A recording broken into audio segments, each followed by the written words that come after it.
1. I had an experience today that definitely qualifies as both petty revenge and minor malicious compliance. I will admit that I was chuckling afterwards, though I'm also having second thoughts about my own character. Even so, I drop my kid off at school every morning. The school always has faculty at the curb in front of the school to direct traffic.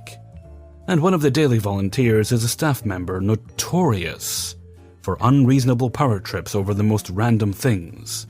That's a different story. Suffice to say, she's not beloved by anyone. In any case, as parents pull up to the curb, she's supposed to wave them forward and keep the cars moving. There are other faculty doing the same thing, but she takes her job very seriously. Instead of politely waving the cars on as the other faculty do, she'll snap immediately at parents, getting visibly angry if they're not quick enough. Most days, the snapping escalates to yelling. It's gotten to the point where the kids are all ready to jump out with the cars practically still moving, just to avoid getting lectured by this woman. I didn't care enough to fight it, but after a year of this, there came a day when I had to drop my kid off for an early meeting. There was only one other car at the curb when I arrived, but this woman was already out and yelling at the driver to pull all of the way forward, even though he was only a few feet short. Again, nobody else was there, and the entire point of the curbside direction is to prevent traffic congestion that wouldn't be an issue for at least another hour. In any case, he moved forward and I did the same, pulling up behind the other car with only a few inches to spare. And she immediately rounded on me anyway, shoving her face through the open passenger window to the point where my kid had to lean back and snapping that I wasn't far enough. There were literally 3 inches between my car and the one in front. I tried to politely point that out, and the woman lost it. Her face practically turned purple with anger, and her voice reached new volumes as she yelled that we were causing problems for the school and showing disrespect to her, that she deserved better, and some other nonsense about abandoning our community spirit. Spittle flew in our faces and she actually pounded her fist against a windowsill. Even I was shocked into silence, and my kid was legitimately scared. And then she grabbed my kid's arm. Not enough to cause pain, and she immediately let go when I snapped out of my shock and ordered her to back off. But that was my final straw. Nobody touches my kid. For the past year, nearly every time I've pulled up at that curb, I've let my kid out at the first opportunity, pulled forward enough to make eye contact with this woman, and then deliberately slowed down to a crawl. It drives her insane. She gestures wildly, she yells, she comes up to my car and raps on the window, then yells a bit more. I just sit and stare at her, never saying a word, never smiling or frowning. And once she's given up in the face of my lack of reaction or gone to yell at someone else, I calmly pull forward and drive away. For the record, I'm petty, but I'm not awful. Again, my kid gets out of the car before I get to my slowdown spot, and this woman hasn't seen her or gone near her since the arm grabbing. If she ever does, I won't be limiting myself to petty curbside behavior. I also don't slow down if doing so will cause noticeable problems for anyone else. And this is where the malicious compliance comes in. We've had rain for 3 straight days. My entire town is a giant mud puddle, and the school parking lot is practically flooded. Everyone was driving slowly today, partially because it was necessary, partially to avoid splashing anyone on the curb. Common courtesy and all that. To make a long story shorter, I let my kid out of the car and was about to drive on, not intended to be petty today, when the woman spotted me and immediately started yelling at me to go faster. Even I have polite moments though, so I rolled my window down to bring her attention to the giant puddle in front of her. She wasn't having it. Maybe it was the past year of dealing with me. Maybe she was just having more of an off day than usual. Maybe she was just being her normal self. Whatever the reason, she just kept yelling, and this time it got personal. She insulted my car, my sense of community spirit, my inability to respect her, and even my driving skills. I kept waiting for expletives that never came, but she was being completely unprofessional, and I was annoyed. So I drove forward at the speed she usually demands, just as I'd been instructed. I had warned her about the puddle. Edit. Most of you are rightfully wondering why I apparently didn't report this. I actually did. The complaint was dismissed, supposedly because there wasn't any evidence the school could use to justify action. But really because this woman is related to the vice principal, and to someone on the district board. That's a common problem in my community. Everyone is related, and nobody wants to go after family or the family of friends. I'm sure I'm not the only one to have reported her behavior, but nothing has ever come of it. In any case, I've asked the kids who go to that school, including mine, if she causes problems during school hours. Surprisingly, she doesn't. She spends all of her time in her office and doesn't interact with anyone but adults. That's probably for the best. I was rightly chastised for not including her reaction. The woman was soaked from just below the waist down, but she was so shocked that she didn't really react at all. She just froze. I'd suspected the reaction would come today when I dropped my kid off this morning, and after she'd had time to work up some proper outrage. And since I've already exposed my rotten personality, I can admit that I was genuinely looking forward to it. The expected confrontation didn't happen, though.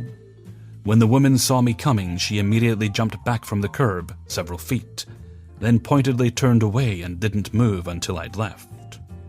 I really should feel bad for making her act like a frightened rabbit. But after everything, I'm just pleased that she probably won't mess with me again. And for the few moments I was there, nobody else got yelled at. Hopefully that lasts. 2. I work for a large office supply company in their own brand warranty and support. Any product they slap their name on, I deal with it. Also relevant later on is that our department is relatively small, 30 people, so we do try and make sure that if someone is calling back about an existing issue, we have them talk to the same agent they spoke to the first time. It keeps their experience consistent and develops a relationship, which is nice. This particular story is actually about a customer who had a broken chair. We'll call this customer Dell. Short for doesn't ever listen. Dell called in to our team with a 2-year-old chair within its warranty. My company's warranty is a parts-only warranty, which means that if you call us and say, "blank part in my chair isn't working," we will send you that part as many times as you want during the warranty. That being said, we do typically have authority to go above and beyond in special situations. Elderly customers, a part failing 405 times in a year, etc., to help people out. We tend to use this only for people who are nice and follow our process. Circumventing the parts warranty is a courtesy after all. Now, Dell came into the call already very wound up. He had a very common problem we see with chairs. The seat plate, chair controls on the bottom of the seat, had come loose and was causing the chair to lower to the lowest height. This can also happen when the hydraulics fail.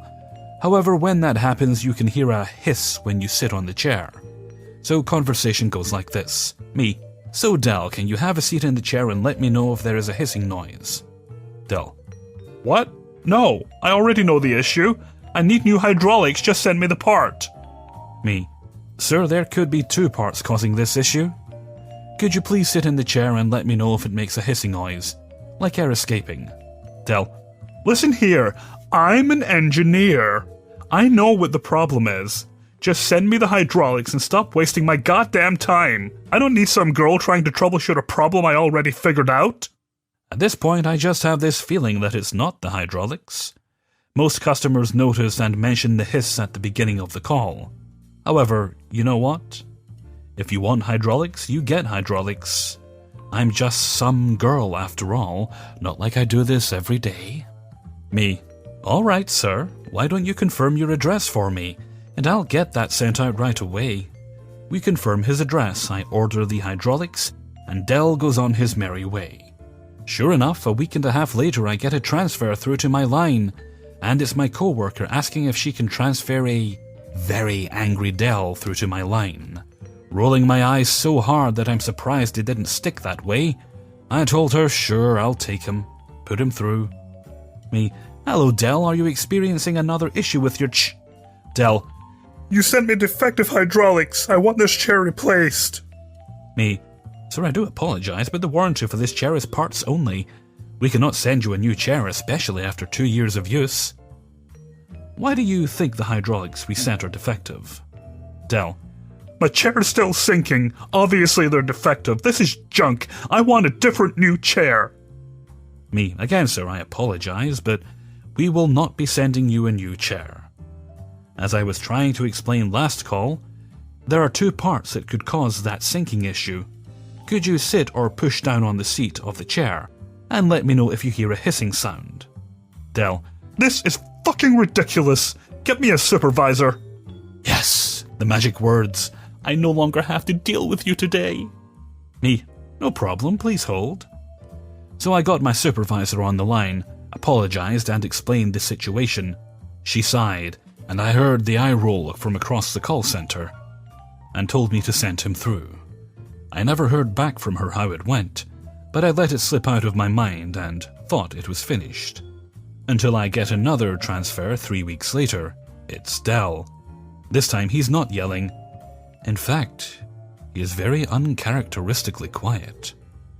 Sparing on his words, and his voice sounds downright shameful. Me, hello Del, what can I help you with today? Del, I had your supervisor send me another hydraulic, and it didn't fix my chair. So I had one of my buddies come take a look. He says the mechanics on the bottom of the seat aren't working. Could you please send me those? Me, internally losing it, laughing with glee. Why, of course we can, Del. Same address as the last two orders. Del, Yes, please. Me, all right, Del. You should see that part within 5 to 7 business days. Anything else we can do to help you? Del, No, thank you. hangs up.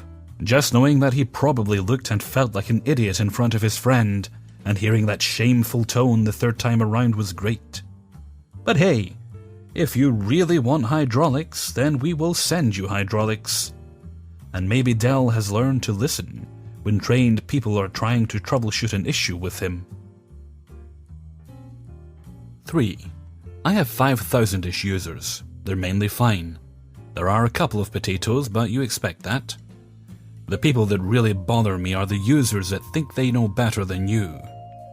Our service desk is 4 people, and all calls are recorded, and then used in complaints handling, appraisals, and training. Take Angry Cretin, for example. This guy told us many times how he used to work in IT. He now works in finance. When WannaCry hit last year, he rang and offered his services, and then got annoyed when I politely declined because nothing was infected. He often asks us for domain admin rights, and says we need to utilize his knowledge and ability more. Angry Cretin, who has recently been promoted to a grade higher than I am, I run the service desk and desktop teams, or Tier 1 and 2 as they're also known. This meant he felt he could treat me and my team like dirt. He stopped greeting people and saying goodbye on the phone, and even talked over someone who was greeting him and announcing themselves. He ordered a laptop 2 working days ago. He ordered it on Wednesday. Today is Friday. He rang the service desk to inquire about its progress and was told it had been delivered today but would require setting up. And this would take a couple of days since we had a backlog. The laptop was actually on build. It was being built over SCCM and was around 15% of the way through. The post-built setup was a couple of applications and then AV and encryption, about half a day's work. It would likely have been ready by the end of the day. Angry Cretin then rings me. Me. IT, rock and roll nobody speaking. Angry Cretin. Service desk, tell me my laptop is here. Me. Hi, Angry Cretin. Yes, that's correct. Angry Cretin. I need it urgently. I'll come and get it now, okay? Me. It's not ready yet. I'm afraid you'll have to wait until it's finished imaging. Angry Cretin. Whatever. I know you're just deliberately holding it on purpose. Hangs up. I went through to my service desk, really good team, and tell them that Angry Cretin is to be told his laptop is not ready until someone calls him and says so. Literally 15 minutes later. Service desk. Hello, IT service desk. Angry Cretin. Is it ready now? Can I get it? Service desk. Hi there, Angry Cretin. I'm afraid your laptop is still building. Angry Cretin. Rubbish, I know you guys are slacking off. I know how long it takes to build a laptop. I've done hundreds. I used to work in IT. I'm coming to get it. Service desk. It's still building, so it's not in a usable state right now. Angry cretin. I'm coming over. Whatever state it's in, just give it to me. I'll build it myself if I need to. Hangs up. Service desk come to relay this to me, to which I ask what they think. The kid really has his head screwed on well and will go far in our industry. He says, well, he wants it in whatever state it's in, so I say we give it. I agree. We pull the power and network cable out of the laptop, whilst it's at 45% build on the SCCM, bag up the laptop as he appears at the department door. It is handed to him without a word. Angry cretin makes a comment. See, that wasn't so hard now, was it? Next time don't make me pull rank on you. He leaves. An hour later I get a call from my boss. Boss. Hey, Angry cretin tells me you refused to give him a laptop, then sabotaged it when he did get it. Me. Interesting. What else did he say? Boss. The service desk was rude and unprofessional. What's going on? I played back our recordings of the calls and explained that we merely complied with his request to give him the laptop regardless of its state. The boss laughs. Laptop was returned to us this afternoon by Angry Cretin's colleague, who was really lovely. I emailed Angry Cretin to inform them that we're now working on tasks that cannot be interrupted, and as such, we'll sort his laptop at some point next week. If he just left us to it, then we'd have his laptop ready by the end of the day. But no, he had to be a massive cock goblin instead. 4. So I work for a major bank. Not that one, the other one. More specifically, I work for their fraud team. My department's job is to tell customers why their payments have been stopped and assure them that we will push the funds through, unless there's a credit card into the account of which we require proof that they belong to the customer. In these cases, it's usually because they're doing something that they shouldn't be. More often than not, payments are stopped because it's an unusually large transaction being sent, or that they're paying a company and/or person that they haven't paid before. When we spot these transactions and the customer confirms that it is fraud, the card must be blocked and a fresh one sent out, whilst we investigate what happened and how. Most customers are okay with this because they're assured that by getting a new card, it will stop the fraudsters spending on their card. Most.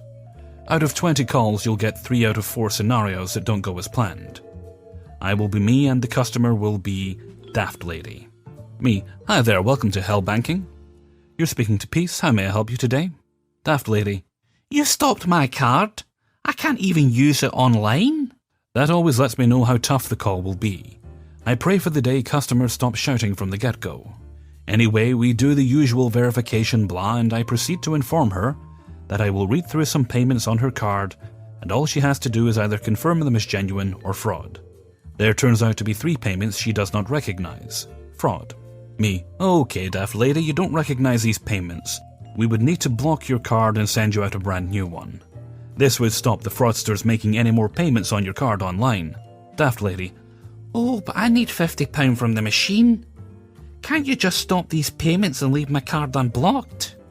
The amount of customers that think this is possible makes me want to face desk. You can't stop something that's already left. That's why we're going to investigate and trace the funds. We have IP addresses of every single payment. Me, no ma'am. Your card has been compromised and therefore we need to secure it by blocking the card and sending you a new one. Daft Lady. But I can't have it blocked, I need my card. Now, when customers argue like this, I like to give them options. It usually lets them realize that we need to block the card. Usually. Me. So you have 2 options. One, I can secure your card by blocking it and sending out a new one which ensures that the fraudsters can't use your card. Or 2, I can leave it unblocked for more fraud to happen. What would you like me to do? Daft Lady. Well, the sarcasm doesn't really help now, does it? So that can stop. Internally, bitch, those are literally your only options. There's no sarcasm. Me. I'm sorry you feel that way, ma'am, but there is nothing else I can do. If you want cash, you can go to the branch with some ID, and you can draw out money over the counter. Daft Lady. Oh, there's no way I can go to the branch now at this time. I'm disabled and can't get anyone to drop me off. She had 4 hours before it closed. Tell you what, leave the card unblocked so I can get some cash from the machine, and I'll call you tomorrow so you can block the card. And it was at this precise moment that I muted her and literally facepalmed. I went back. Me, okay, but that would mean that the bank will not be liable for any future fraud payments that happen on your card. So from right now until you ring us back, if there are any more transactions that you claim you didn't do, they will not be investigated. Are you sure you still want to leave the card unblocked and open to fraud? Daft Lady, yeah, that's fine, I understand. I finished off the call and wrote in her account notes about everything that she has said, just to back myself up. Then I told all my colleagues this story and they laughed. I wish I was allowed to forcibly block cards regardless of what the customer wants, but alas, it is their money. And if they want access to it, we have to allow that. Yes, there will be more tales. 5. In my sophomore year of community college, I took a public speaking class. Being community college and a 100-level course, it was full of people that generally had no interest in anything but a passing grade. But the professor was notorious for thinking otherwise. She was an older professor, late 60s, and she had taught the class like it was full of hopeful young professional speaker wannabes, having books and videos that we had to watch that tried to make us into the next 19th century Toastmaster. She railroaded us as best she could, and she wanted cookie-cutter perfect speeches from everyone on mundane topics. She was also notoriously bitchy and was born without any idea of what a sense of humor is. So after the first little introductory speeches at the beginning of the semester, I realized that I absolutely did not agree with how she thought speeches should be, and did not enjoy getting docked points for things like lack of enthusiasm, or didn't feel like you truly believed in the topic, or I couldn't connect with your words. Try reading X chapter from the book and practice on putting more feeling into your speaking. My favorite was, you need to find your confidence. She was a pain for everybody. So our first 4 major speeches that made up nearly all of our grade was your typical bag speech. We had to speak for about 4 to 5 minutes on items that we put in a bag that related to us. They go by fairly unexcitedly, and everyone always has a camera or photograph, a keychain, a childhood trinket, etc. She was happily smiling along to all the live, laugh, love style shit that people were groaning and mumbling through as we all counted down the minutes till class was over. Then it was my turn. Speech 1.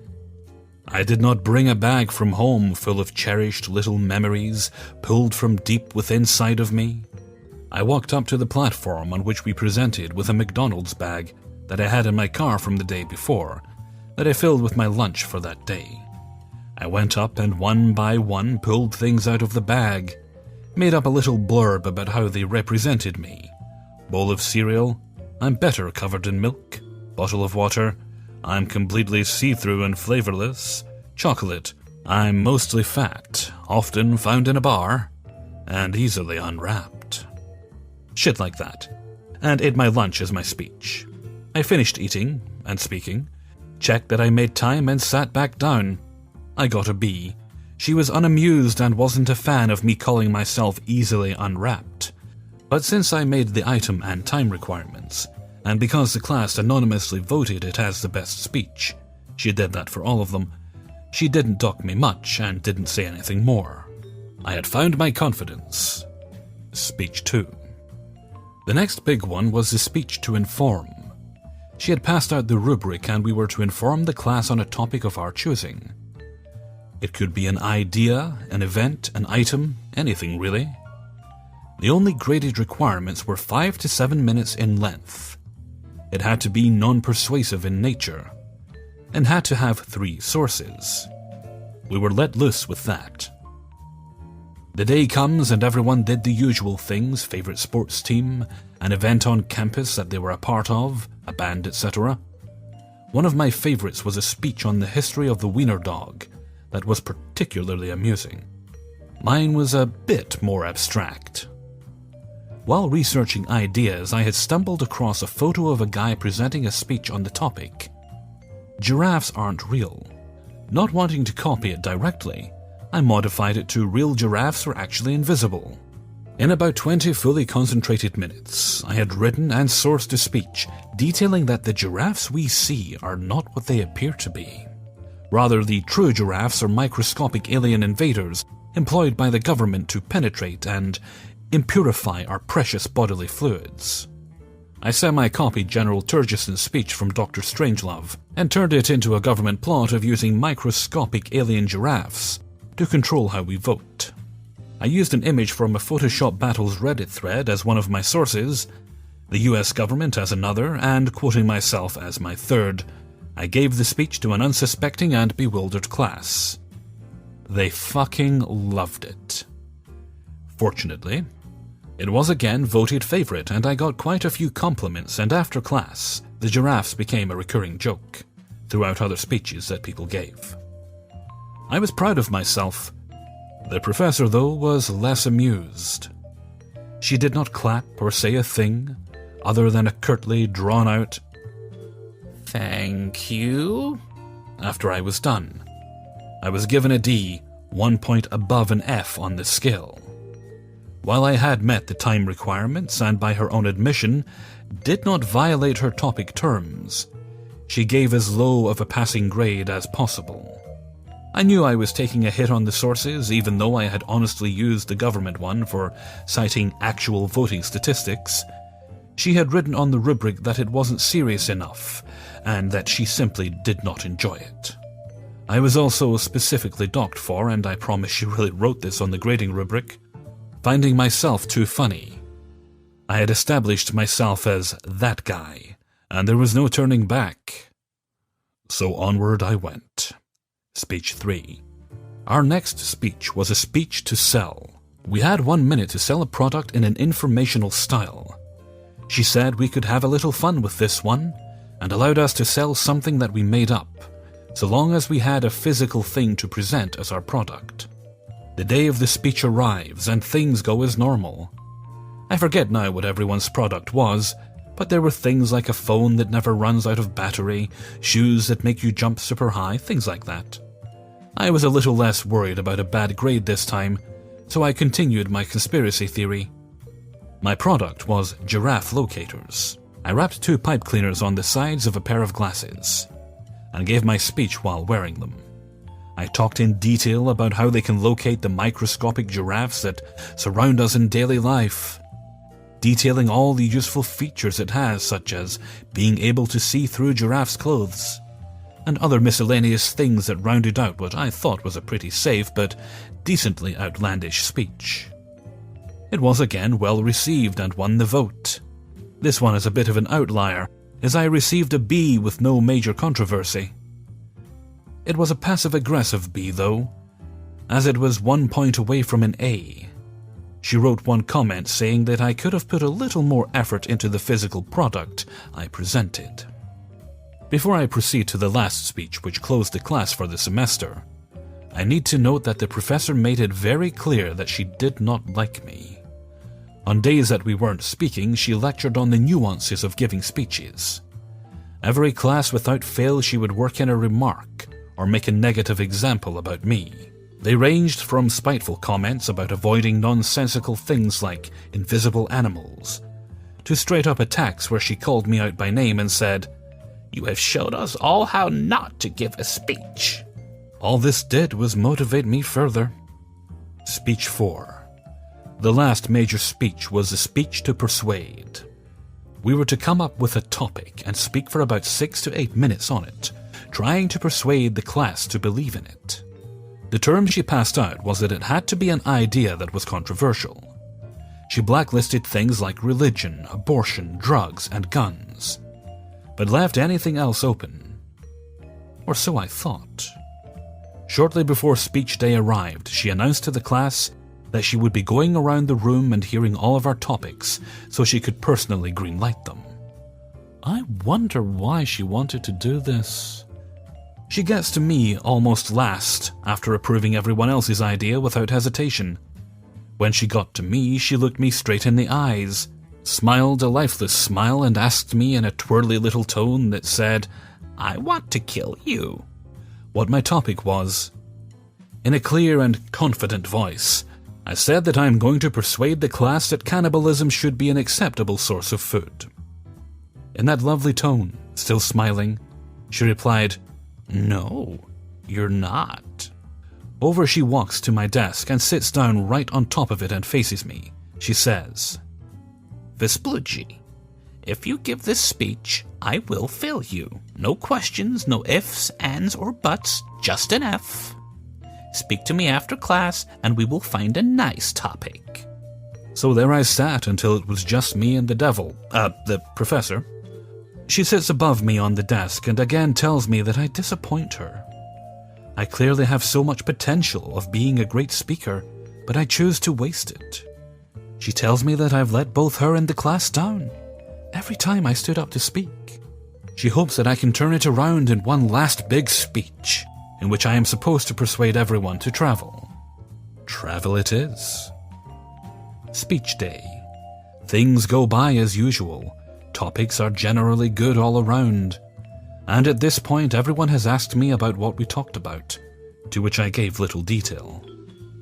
Eyes and anticipation were focused entirely on me, as it came time for me to speak. I spent the first 5 minutes or so being as boring as I could, simply to get the time requirement.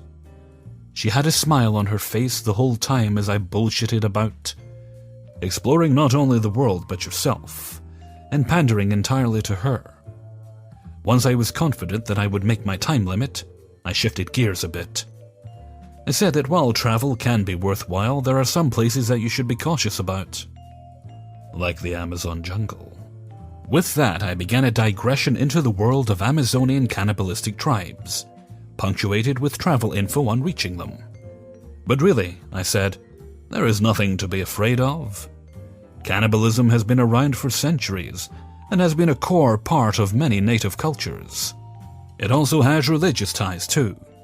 Not only does cannibalism allow people to explore their inside, it also allows them to explore other people's insides too. Laughter, applause, cheers. Smile gone. I ended the speech with a warning about immunizing against giraffes before you travel, and sat down. I won the vote for the 4th time. I had to wait until the end of finals week before I saw my grade for the class. I got a C on the speech and a B overall. I made the time requirement and spoke persuasively on her topic. There were no comments written. And that is my story of how I followed a grumpy professor's instructions to persuade and inform my way to an OK grade. Edit. Here's a little story about how mean this professor could get. A friend of mine in the class was chosen at random. Professor loved randomly assigning pop speeches to give a more informal speech to informers of an interest of hers. She was given a day between classes to come up with, I think, a 4-minute speech. She gets up there and starts to talk about fantasy and arcana type stuff that she and her boyfriend were really into. She was a cool art student who handmade a big staff out of driftwood and decorated it in a really neat way. She talked about this and other aspects of it, then sat down. It was a really good speech. She got lots of compliments for it afterwards, because she was passionate about it. The professor thought it was a joke. She went up and said something to the tune of, "Haha, very funny. Now are you ready to give us the real speech?" My friend was pretty obviously stunned and said that she was serious. Professor, with that ridiculous fake smile and tone, said, "No, you weren't." She stood up and started arguing with the professor, taking it pretty personally as one would expect. After about 30 or so seconds, the professor, still with that smile, leans her head back, puts her hands on her hips, and goes, "Shush, shush, shush, shush," and tells her to sit down. She tells her that she will be doing it again next class on a real topic, and told her to do it on one of her art classes or something. That is just one story and one of the reasons why I didn't like her. 6. A few years ago, I worked at a retail store where people would stop by to purchase video games. After about 2 years, our district manager decided that in order to properly open a store, the opening employee needed to arrive 2 hours before the store opened. He was such a stickler for this, he fired a good friend of mine for violating his policy. Granted, my friend would show up 15 minutes before the store was supposed to open, and would frequently skip a lot of the required opening duties. It was actually my friend getting fired that got me transferred to this particular store. Now, the location was in a mall, and the store itself was about twice the size of your standard broom closet. This meant that, including a 15-minute trip to the bank to deposit the cash from the previous day, it never took me more than an hour to get the store ready to be open. This meant that if I showed up at 9 a.m., I could easily have the store ready to open at 10 a.m. when the mall opened. Also, showing up at an hour before the store opened gave me an extra hour to help out whoever was closing the store that evening, with normal duties like processing shipments, organizing merchandise, being rude to jerk customers, etc. After about a week or two of this, I get a very angry call from the district manager. He had apparently wanted something at 8:15 one morning and called the store. But no one answered. He decided that no one was showing up to open the store properly, and that must mean that the store was a complete mess. I explained to him that the store was small enough that it didn't require 2 hours to get ready to open, even if there was still things needed to be done from the night before, which, while not frequent, was common enough that I was used to it. I also explained that because of how corporate works the scheduling, me showing up an hour earlier meant I had to leave an hour earlier, which would increase the workload for anyone who was closing. He didn't want to hear it, as this was his policy, and I was the only one not following it in his whole district, and that if I didn't follow his orders, I could look for a new job. Well, not wanting to lose my sweet gig of selling video games to the colorful customers of this particular game store, I complied. So from then on, I would show up at 8 a.m. sharp every morning I was opening the store. I would get everything I needed done around the store by 8:30, and be back from the bank by 8:45. I would then sit on the counter and wait for 10 a.m. Then I would leave an hour earlier than usual, so I had more time to do other things. I was going to college full-time, so having an extra hour was actually a blessing. This, however, meant whoever was closing the store was on their own for an hour, before the rest of the closing staff would show up. The true malicious compliance, however, came the day I was opening and the store manager had to call out sick. In order to save on possible overtime, which the company was completely against for any reason, the district manager agreed to cover her closing shift. This day just happened to be a day where it was particularly slow in the morning, so I had the store looking perfect when he showed up for the closing shift. To make things even better, the shipment for that day was late, so it showed up shortly before I was to clock out. On top of that, the traffic into the store picked up as I was having to leave. This meant that I left the district manager with a large shipment needing to be processed, a store full of snot-nosed kids and angry soccer moms, and no one to help him deal with this for at least another hour. Needless to say, the look of angry frustration on his face as I clocked out is one of my most cherished memories from my time at that store. 7. This story takes place many years ago while I was working as the help desk manager and system administrator for an online campus. Most of my job was doing support for the small office staff, 12 people at any given time, but I also did things like maintain our file, DNS, DHCP server, wireless, AV support for the conference room, phones, etc. I also supervised a small help desk of students who would respond to desk queries from online students and the occasional professor. I was also responsible for ordering any IT supplies we needed, including things from staples like blank CDs, labels for demos, and what have you.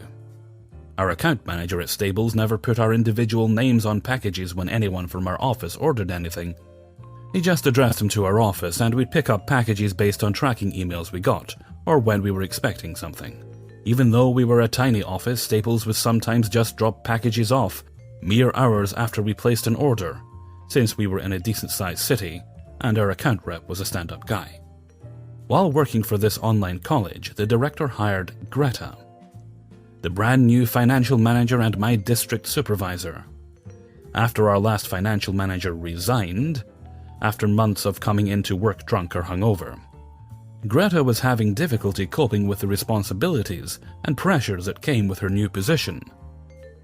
She had worked as a junior financial specialist at a sister campus, and had been promoted to senior financial specialist when she came to work for us. She was young, and it was obvious that she just didn't have the experience yet for this new level. As time went on, Greta became frustrated and was under a tremendous amount of anxiety because she just could not understand some of the finer aspects of her job, and the central office was calling her out on her frequent mistakes. Meanwhile, the director came into work later and left earlier, so he could work from home because all of his time in the office was being spent with Greta and trying to get her trained up on things. He was a decent director, a little too hands-off, but he had a full plate of work as well and couldn't keep just dropping everything to spend hours with Greta, going over the same Excel sheet they had gone over days earlier. Thus, the rest of the office started bearing the brunt of Greta's frustration and anxiety. To be honest, we all felt really bad for her, but her attitude was emotionally charged, negative, and defeatist. One of my co-workers, who was friends with a lot of people in the business offices on our sister campuses, lined up a junior financial specialist position for Greta closer to Greta's home. The central office okayed the move, and though it would be a demotion in title for Greta, the pay and benefits would be the same. The idea was that the other campus would be able to invest the time to train her to be a senior financial specialist, and we would hire a new senior financial specialist who could get rid of the backlog of work and stay permanently. It was win-win-win, or so we all thought. Greta didn't want the demotion, though. In the end, the effort that had been put into getting her a more appropriate job was wasted.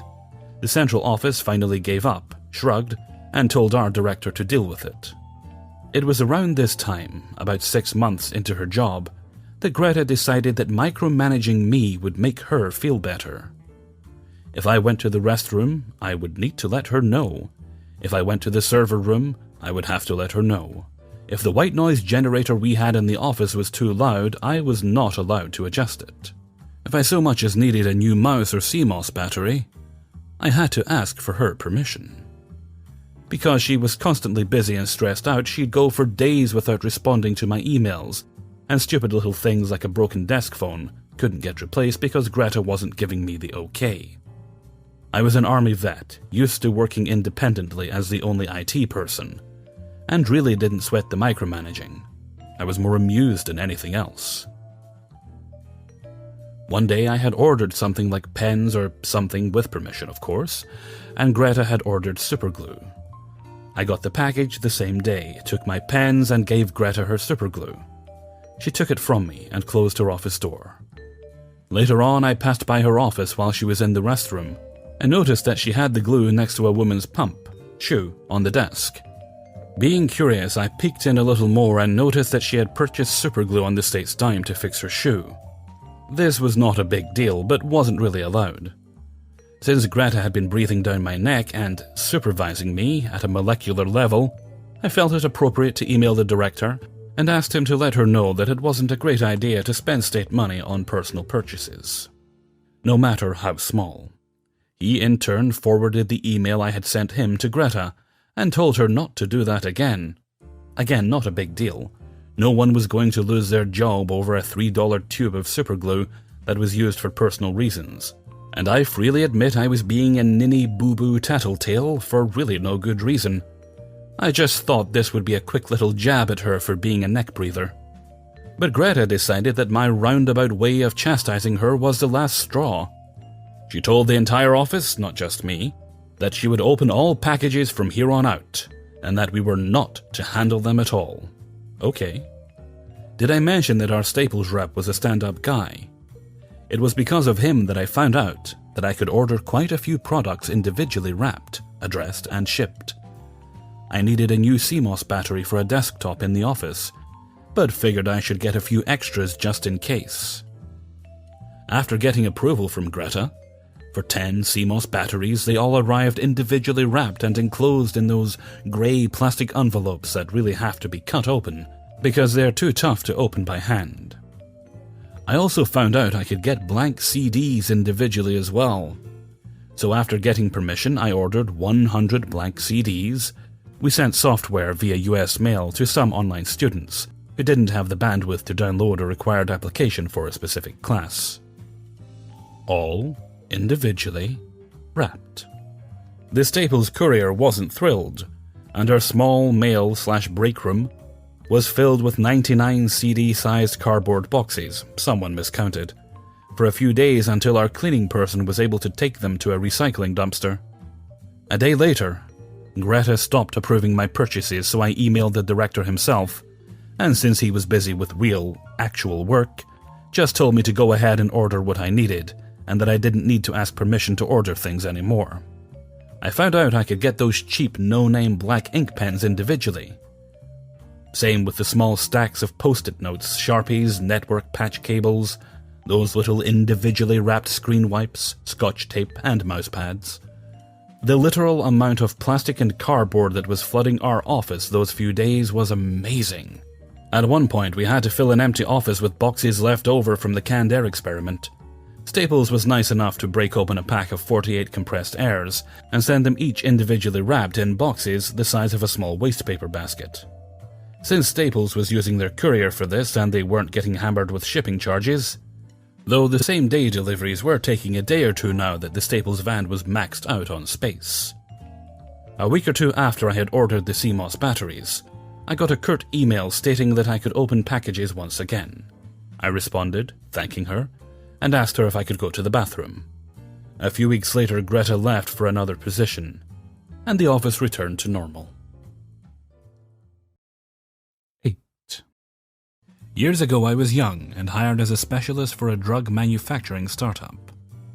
The company ended up making drug controls and standards instead, which are used to calibrate and set up the instrumentation used to detect drugs. My role as a specialist was to troubleshoot, create standard operating procedures, initiate, perform complete studies, and to do full analysis on the manufacturing process. My actual role devolved into doing everything from start to finish, receiving the raw material, making pilots, bulking it up, packaging it, and testing the materials between each step. To ensure it fell within specifications, I wrote, and shipping it out. It was grueling work, and I often ended up working 60 to 80-hour weeks, which my fiancée was not a fan of, but it was my first job out of college and I needed the experience. I put up with this for about 2 years, before the startup got bought out by a larger company. Corporate decided it was best to assimilate the startup, but send in their management team to get the big pharma feel and quality. In comes new manager. Let's call him new manager. It has been a while, so I'm paraphrasing most of it. New manager. So, Livid, what do you do here? Me, well, I proceed to list everything I do, and how long my days typically are. We've been understaffed for a while, and I could really use the help. New manager. I see. You mentioned you wrote most of the SOPs for each product. Me, yes, I had to validate XYZ and author the documents myself. New manager. Okay, well, we have our own people who can draft these and help refine them. Could you email my people a list of all your document numbers? Me, okay. New manager. Oh, and new manager proceeded to give me orders to follow their protocols and get caught up on their training, emphasizing how they're sticklers for rules and regulation. We inform all our customers that due to the changes we will be a week behind schedule, and most are understanding. After a week of training, new manager asks me to sign off on the charges they've made for every single SOP. And they completely trashed the old SOP and misconstrued most of the contents of each document. I bring it up and get promptly told to file a grievance via new manager. Me. Did you see what they did to the SOPs? New manager. They made them more efficient. There was too much technical language in the old drafts. We need anyone to be able to understand it. Me. They removed the control charts and sample regulations. New manager. Yes, they were deemed unnecessary. Me. Our chemists need to do those to fulfill government regulatory. New manager. Please, Lifford, you do your job, and you let the engineers and our legal team handle government. I don't want to hear anything more about this. Your file says you're a QC analyst. You can leave the real thinking to the smart guys in QA. If you won't sign off on these, then we'll just ask someone else. Those words echo in my head to this day. New manager proceeded to demote me to their entry-level QC technician, with the same rate of pay to keep me around. He wants me to follow orders? Fine. I'm almost at my 2-year mark. I'll just follow orders to the letter. I proceeded to do QC work on all the products exactly as they wrote in our shiny new SOPs, and pretty much everything was failing. Or at least they would have known if they bothered to do math. They replaced most of the core staff because old staff refused to cut corners, and all our procedures were changed to the vague drivel that passed for technical writing. The products became inconsistent, with up to 48% CV variation in the final product. All of which would have been known about and subsequently failed if they didn't change my procedures. According to new procedures, they mostly passed. Mostly. Procedures say it's good to release. You got it, boss.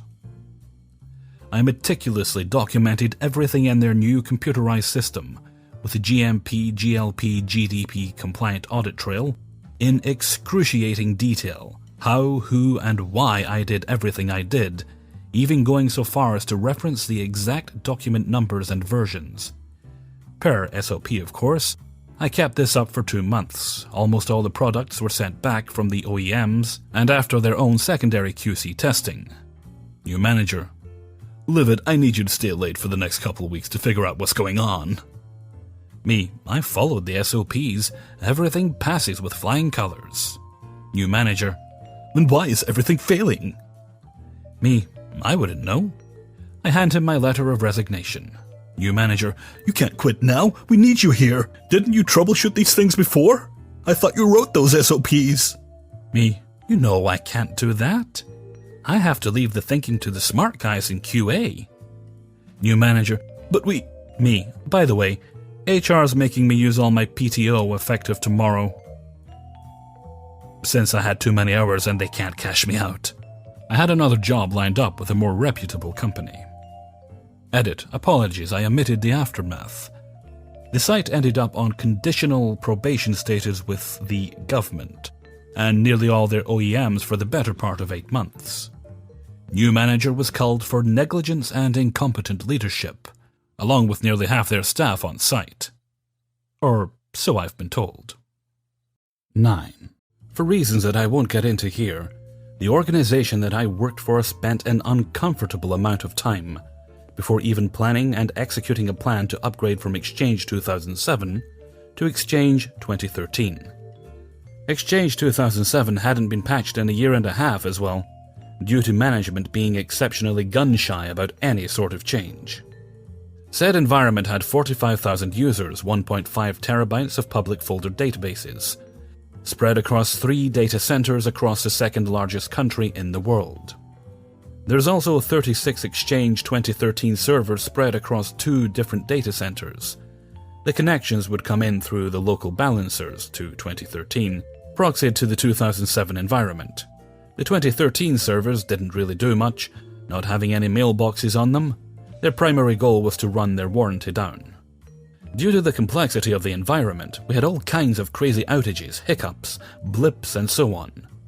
The mere mention of patching the 2007 environment to help with stability, and the subsequent outages, gets middle management's hackles up. Now every time one of our middle managers, of which there were many, had a blip, outage or hiccup on their phone or Outlook, it was a severity A call to Microsoft. We'd be on support calls for 5+ hours at a time, only to relay back that we'd need to patch, migrate, decom. We'd been on those pointless calls 2 or 3 times a week. 3+ hours into a support call, I needed to use the little boy's room, so I mentioned on the call and support chat that I'd be back in 5-ish. Come back to the call to a separate message from a middle manager. Hey, where did you go? We need you. Was in the bathroom, mentioned it on the bridge and in the support chat. That's unacceptable. You cannot leave these calls for any reason. I'll be speaking with your other middle manager. Okay. No apology? Oh, sorry for having to poop. The next day I'm in the office. My middle manager in particular pulls me aside to give me shit for taking a shit, so I roll with it. He also sends an email for the paper trail, as it were. Head down to the local pharmacy, buy a bedpan, Depends, and a condom catheter. scan the receipts in, create an expense report, attach the "Don't leave your desk during severity A or else" email for good measure. Month end comes around and my middle manager pulls me aside, asking me what the deal was with my expenses and why I needed a bedpan, Depends, and a condom catheter. Remind him that he told me to never leave my desk no matter what happened. It's at that point he had an epiphany of exactly what he was requiring from his underlings. Henceforth we were granted the privilege to relieve ourselves when we needed to. I've since moved on to greener pastures. Some say that the migration project is still going on to this very day. Oh, and my expenses were approved. 10. This all happened 5 or so years ago, while I was working for a proprietary trading firm. The company is a multinational, and it had opened a new office in my city a couple of years before I joined them. For those who don't know, most prop shops, as I understand it, have a very high turnover rate. Just toss everyone in and keep those who stick. The company I worked for recruited every 3 months. It had space for about 120 traders, but the office was never full. Out of the 20 or so who were hired every quarter, only about 5 managed to make it beyond the 3-month internship period, and of those, only ones, or sometimes none at all, made it past the additional 3-month probation period. The company was operating in my city for 2 years before I joined, and there were only about 4 people who I could have called permanent. Everyone else, about another 10, was either on their internship or on probation. The setup. I and about 25 others were recruited straight out of university.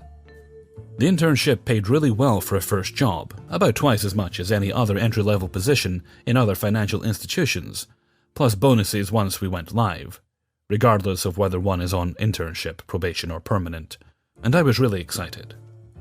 I first came across my boss, a really decent Indian guy, at an industry day held in our university. That was where they administered the IQ tests and I passed. The office, similar to other mid-sized operations, had a pretty flat management structure. Us traders were at the lowest level. The HR and ops manager was above us, and the office manager was, well, head of the branch. The boss gave you time off pretty much whenever you asked for it, as long as the day's objectives were fulfilled. That was his policy. However, the HR and ops manager was his opposite and then some. This lady was a grade A bitch, and I mean that sincerely. Let's call her Gabby. The instigating event. I first met Gabby when I went to their offices for my final interview. I was registering at the front desk when she marched from her office demanding some documents from the receptionist. The receptionist wanted to finish up with me first, but she was ordered off to file storage. Our exchange went like so. Gabby. You're one of the new ones. Me. Yes, I'm really excited. Gabby. Don't be. You don't look like you'll make it. Me. Why? Gabby. You're too soft. Gabby. But I can put in a good word for you if you give me a little something. A bribe. Me. Very funny. Gabby. I'm serious. Give something and I'll make it very easy for you. Otherwise, I'll make sure you don't even get into the interview. Me. No. Gabby. Stupid idiot. Right to my face, and she kept her word. She made me sit in a hidden corner of the waiting room where no one would see me easily. But I could hear the conversations at her desk. The only reason why I got an interview is because I had impressed the boss at our previous meeting, that he came to see why my CV wasn't there. Gabby said that I hadn't sent it in. The receptionist said that she had seen it somewhere. Then I walked up to the desk at the same time the receptionist said, "Here it is, it was in the trash." And everyone stared at Gabby.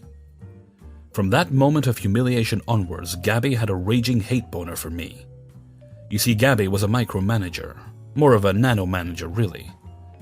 She made us have to request access if we wanted to access sites other than those on her approved list. And for traders who gain info from wherever they could find it, her list was woefully inadequate. She would call meetings at the most inopportune times, but only when the branch manager was not around.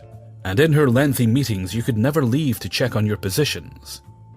She had this annoying habit of taking my lunch, and when I confronted her about it, she essentially told me to go fuck myself, that I could live with it. I just started bringing in 2 sets of lunch and kept on doing the job that I loved. Gabby was married with 2 kids, and she was pretty. I guess she liked the attention because she would have a stream of guys picking her up at the office for 2-hour lunches, and when she left for home some evenings. But not on Thursday. Thursdays were the days when her husband would come pick her up, towing their kids along. I think they went to have a family dinner or something. The mistakes Gabby made, round 1. Our manager left about 2 months after I joined. I think he returned to India to get married or something, but still stayed with the company. Wished him all the best. None of the other permanent traders had the experience corporate required to take on a management role, 5 years at least, so they had to shop around. In the meantime, Gabby became the de facto head of the branch, despite the fact that her knowledge of future markets was rudimentary at best. Her first mistake was when she delayed my promotion from internship to probation. I am an excellent trader, and was easily top 5 in my group.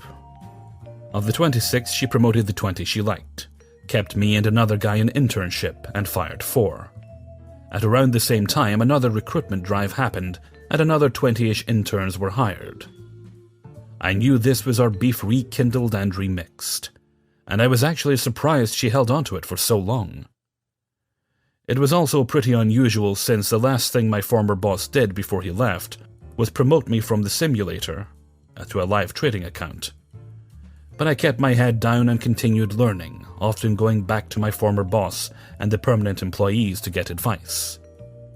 Another 3 months go by, and in the next evaluation I was shocked that I was still not brought up to probation, despite the fact that all of the new recruits of the second group had been promoted, and I was easily the best and the only one trading live.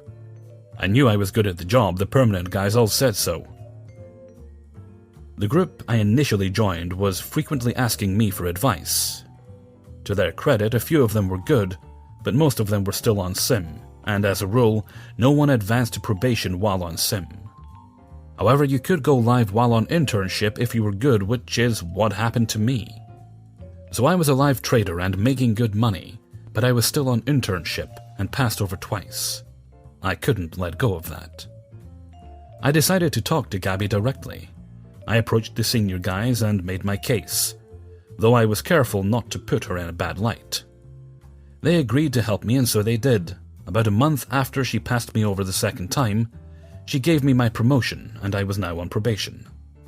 At this time, she was still unsure of her power and was still afraid of the permanent traders. Those guys were like gods. 2 months after my probation, another evaluation and recruitment drive. I was not promoted. The group I started out with was now permanent, despite having only 2 of them trading live. The group I was currently with on probation were all promoted to permanent status. The group behind me on internship was all promoted to probation, and another group was hired. I let it go, hoping she had got it out of her system. Sadly, she had not. Round 2. 3 months go by. I'm trading live and loving it, though still on probation. An evaluation comes up again and I'm not promoted, despite the fact that contract to contract, I was almost on a level with the permanent employees. The group that found me on probation was advanced to permanent status to a man, and none of them were live. The group behind me caught up to me and a new batch of newbies were hired as interns. I couldn't let this one go either. I approached the original 4 permanent employees who were now my very good buddies, and planned to do the same thing as last time, only this time it didn't work. Gabby had grown into her sadistic power and flatly refused to even consider my promotion, even after she was presented with evidence that I was worth it. Her argument was along the lines of, "I'm the boss, I can do whatever the hell I want." But I wasn't having that, so I contacted my former boss for help. At the time, he had been promoted to head of operations Africa. He was actually quite surprised given my performance that I was still on probation. Needless to say, the order came down from on high, and Gabby looked like she was shitting 6 pineapples simultaneously as she handed my letter. And I thought that was the end of it. How wrong I was. On the next recruitment, she hired this girl, let's call her Sue. Sue was an intelligent person all round, but she didn't have the emotional quotient to handle the market. Trading, as I was taught, requires two mental aspects, IQ and EQ. You can't improve IQ, but you can boost your EQ to deal with the numerous stresses that accompany the career. Sue had more than enough of the IQ part, but EQ, not so much. No worries. You can work on that. Just to recap, the office now had about 70 employees. Of these, over 30 were permanent staff, me included. But only 11 were trading live. Another 20 or so were on probation, but only 3 were trading live. None of the interns were live. The office needed to stay profitable if it was to stay open, which means that the money being earned by the 14 live traders was paying the salaries of everyone in the office: rent, supplies, health insurance, pensions, etc., etc. Needless to say, corporate was not seeing a lot of returns from our branch. And as I came to learn later from my former boss, we're considering shutting down the branch and costing us our jobs, but I digress. The last straw. The grade A bitch Gabby took advantage of an inconsolable and desperate Sue to try and get me for sexual harassment. This is how it went down. Remember all those people still on Sim? Well, they all came to the 11 of us for trading advice, and we did what we could to help them. We divided up the Sim traders into groups, and I was mentoring about 4 people. Sue was one of them. As any trader will tell you, the period before profitability is usually one of losses, unless you're really good, and is filled with stress and fear, hence the need for high EQ. It's normal, and you get through it. Sue was going through such a rough patch one evening. We were going over her trades, bad trading day all around. When she just burst out crying, I know how it feels. I had shed my own tears as well, so I comforted her the best I could. I held her hand and patted her on the back awkwardly. To this day, I still don't know how to comfort someone, until she quieted down. What I didn't know was that Gabby had seen us. As I came to learn later, she approached Sue the following day and made her an offer. Gabby would make sure Sue kept her job and would get her a lot of money if she stated that I had sexually harassed her. Sue took Gabby up on the offer, and what followed was a nightmare. It started with a formal reprimand from corporate, a hearing in which I wasn't present to defend myself because Gabby forgot to send me the summons.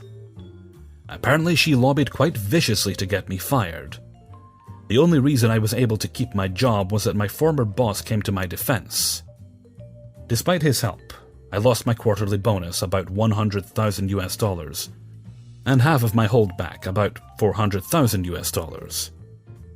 I also had to attend seminars which essentially involved watching the same film on sexual assault in the workplace, 3 hours long, until I stated in writing that I was an abuser and it would go on my record. I knew that if that happened, Gabby would have the ammunition she needed to ruin my life forever. So every day, I got into the office at 7 in the morning, watched the 3-hour film until 10, refused to acknowledge it, then get to work, leave the office at 11:20 at night, rinse and repeat. For almost 7 months, it was tiring and torture, and Gabby never let me live it down. All of the people I had been mentoring were transferred the day after my reprimand. A day after that, Gabby informed me via letter that my clip size had been cut from 1,000 to 20 contacts. Yeah, I had to admit, I was bloodied, I was down, but the bitch didn't know that she should have ended me. The revenge. Step 1. Ruin Gabby's career. I started compiling all the shit that was happening to me in the office. It started when I realized that when I went out to lunch, someone would open my desk drawer and mess around with my notebook, where I jotted down my trading ideas for the day. The only person who had a key apart from me was Gabby. Apparently she had mastered my lunchtime routine for the entire 45-minute break, and would open my locker when I was out smoking. She would then copy down my trading plans for the day and give them to Sue. I even saw them at it once. But they didn't see me. I documented it. I let it go on for a while so that I could establish a pattern via Sue's trades. I then approached 2 of the permanent traders who were closest to me and told them my plan. Remember when I said almost no money was reaching corporate, and that there were only 11 live traders? The situation had only gotten worse. The office was now full, but we had less than 15 live traders. Live trading could only be approved by head of operations, my former boss, and he was a strict one. Now imagine that my earning capacity had been cut by over 90%. My two friends agreed to my plan that they slowed down their trading by around 50%. This essentially put the branch in the red, and 3 weeks later we were told that the head of ops and other head honchos were coming down. The next phase involved getting Sue into a corner. Pleas, a tear or two, and revealing that I could prove she had been stealing my work were enough to get a written statement from her that Gabby had orchestrated my whole sexual harassment thing. Step 2. Ruin Gabby's marriage. It took only a little investigation on my part to realize that all those men who visited the office were actually Gabby's lovers. She would leave for 2-hour lunches with her phone turned off. I took advantage of one such period. Gabby left and I snuck into her office to find her Facebook profile open. Everyone knew she was always on there, and it was a sore point because she had banned it for the rest of us minions. I got into her messenger and voila! Explicit texts, nudes, rants about her husband and his inadequacies, the 6 guys or so she had cheated with, all of it. I copy-pasted the data into her private email, which she was logged into as well. Always clear cache, you guys. And sent it to my private email, then deleted it from her sent folder. Now I had the ammo on my phone ready to send. Step 3. Ruin Gabby's relationship with her kids. Now I'll say right off the bat that I'm not proud of this step. But to bust my justice nut, it wasn't enough to just send the info to her husband. So I waited for Thursday when I knew he would be passing by the office with the kids. The pro-revenge gods saw fit to bless me that day, because it was the same day that the corporate head honchos were riding into town. Thursday. I was at the office at 7 as usual, with all my documentation from my appointment letter to the numerous rejected requests for promotion, sat through the 3-hour sexual harassment video. Yes, I was still doing that. And waited for the moment. The guys from corporate, my former boss included, arrived and went straight into a meeting with Gabby. I was quite certain that they would call me in to know why I had been attending a sexual harassment awareness class for almost a year, and I was ready for them. I was called in after lunch at about 2. The question was asked, and before I could answer, Gabby jumped on the bit like I knew she would. She went on a long rant about how I had been insubordinate, and how I liked to touch female employees. I could tell from her grin that she thought she was winning. And then I pulled out Sue's letter, and the grin curdled on her face. Sue was hurriedly called in, and she backed my story. She said she was sorry, she was fired on the spot, and told to go wait at the receptionist for her final check. I felt no sympathy. I was on a roll. Next, I pulled out my analysis of my trades and told them how Gabby had been breaking into my locker and stealing my notes for Sue. Gabby denied it. Sue was called back in. She denied it. My former boss logged into the company network, pulled Sue's and my trading data, compared the positions taken by both of us with my notes. He said it was true. Sue was fired again. They told me they would refund my confiscated bonus and holdback, with an extra 50 grand. That was fine by me, the justice was enough. And then I spotted Gabby's husband heading into her office as usual, with their 2 kids in tow. I pulled out my phone, grinned at her and said, "Your husband is here." She turned around and saw him. She excused herself for a minute to tell him to wait. My former boss said, "Sure." I pressed send. Edit. As for the aftermath, Gabby's husband absolutely lost his shit. Her office was glass-walled, and the rest was open plan so we could all hear what they were shouting about. He finally left with their kids in tow. Sorry, little ones. Gabby followed him, still shouting at him. Then she saw us all standing around, and the look on her face was priceless, as she was wondering which aspect of her life to try and salvage. She let her husband go, but about an hour later she had been fired. My favorite boss stayed behind since there was no one left. He stayed for a month training the lady who had been with the company the longest to take over as manager. She is easily the most brilliant mind I had ever met. Unfortunately, the branch was still struggling with so many employees who were not generating income, and they had to shut it down. But they transferred all their performing employees to their other various branches. In London 2 branches and India 9 branches. So I guess no one undeservedly lost their jobs. I still stalk Gabby on Facebook. There have been a lot of "I'm single because I'm too awesome" posts of late. I almost feel sorry for her. But I remember the 3-hour video, and I stopped being foolish. From what I could see on LinkedIn, Sue bounced around from firm to firm until she found a position as a research analyst. My favorite boss is still at the firm. We talk from time to time. I took a break from trading for a while. After all the shit that went down, I needed a break. So I didn't take them up on their offer to relocate to India. Went to work with a buddy of mine who has a consultancy. When I feel ready, I'll go back to the market. For me at least, there is no other job as challenging and satisfying. Hey everybody, Hellfreezer here, and thank you very much for listening to the Revenge is Ice Cream Archives, Episode 2. And thank you very much to everybody who allowed me to use their stories.